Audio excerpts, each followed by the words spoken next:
Ano masasabi mo sa mga televiewers Lakas natin? kumain. Ano pa po? Grabe. Hindi mapapantayan. Lakas magsikain. Eh, sa birthday celebrant natin. Lalong gumaganda. Bukas, daddy. Hindi niya na birthday.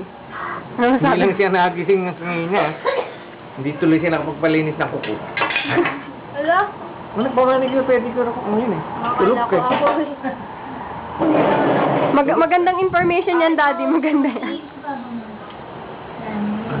Amang gusto mo nito? Siyempre. Malamang. Ang sarap ng ano. Okay, ano masasabi mo sa mga televiewers natin? Tanda oh. No comment. Ikaw, Tika, ano masasabi mo? Ako naman, te. Okay, thank you very much. Kote Santa, what can you say? Sa mga televiewers natin. Anong birthday wish niya? Sana, panood kayo lagi na Please Be Careful With My Heart. Follow me po! Pinabati ko po lahat! Whatever. Yung nanay ko po dyan! Mag-ingat ka! Sigat na ako! Kung nakakabuisit si Pinoy. Ay, oo. Ikaw, paano masasabi mo sa mga televiewers? Okay lang. Bakit? Pangit. Dahil. Bakit?